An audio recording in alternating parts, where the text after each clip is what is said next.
The Caribbean Development Bank (CDB) boasts the largest replenishment in its Special Development Fund (SDF), a record-breaking US $460 million. The allocation represents a US $77 million increase from its previous cycle. President Daniel Best announced the milestone at the bank's annual news conference on Wednesday. He said the funding will be utilized to implement poverty alleviation, climate resilience, and economic development initiatives from 2025 to 2028. It gives me great pleasure to announce that we concluded negotiations with our contributors for the replenishment of our largest pool of concessional resources, our Special Development Fund. After more than a year of discussions, we agreed a US $460 million program for the 11th cycle of the fund.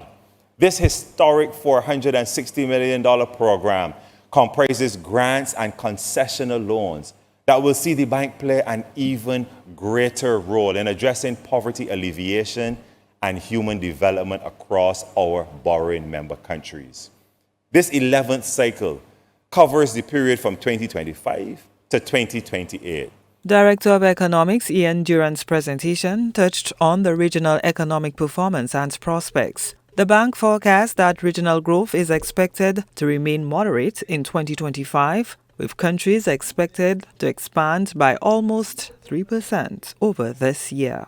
Excluding Guyana, the Caribbean Development Bank projects regional growth of 2.5%, with performance varying across borrowing member countries.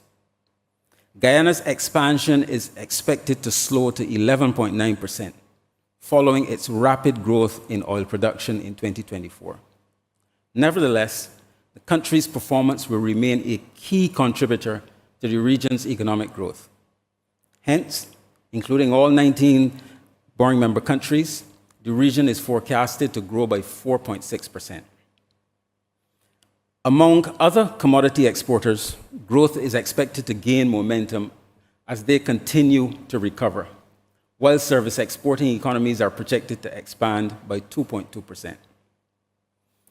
Tourism is likely to remain a key driver of economic activity.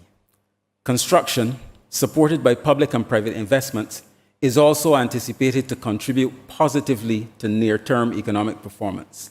Durant also urged territories to place greater emphasis on mitigating natural hazards and climate change rather than tourism. We must build resilience to climate change and natural hazards. Hurricane Beryl's devastation was a stark reminder of our region's fragility. We must redouble efforts to climate-proof infrastructure, improve disaster preparedness, and integrate climate considerations into every facet of development planning. Second, we must address our overdependence on tourism for foreign exchange earnings. Achieving the necessary diversification requires us to build dynamic, internationally competitive economies. In this regard, we need to modernize our road and port infrastructure in a coordinated way that allows us to trade among ourselves and to build up potential regional supply chains and connect with international markets. However, it is not enough to build out infrastructure.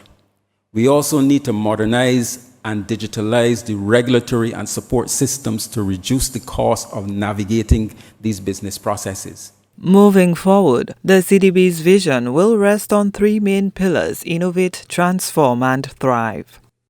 By innovating in our sectors of engagement, we will pioneer cutting-edge solutions and leverage new technologies to address complex development challenges. The transformation pillar is internal to the bank. It speaks fundamentally to reshaping processes and systems to enhance efficiency, inclusivity, and sustainability.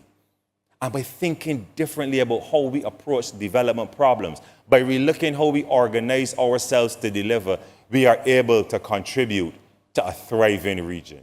CDB officials hope that with the bank's new financing mechanisms, this may help speed up development and reshape the course of economies in the region.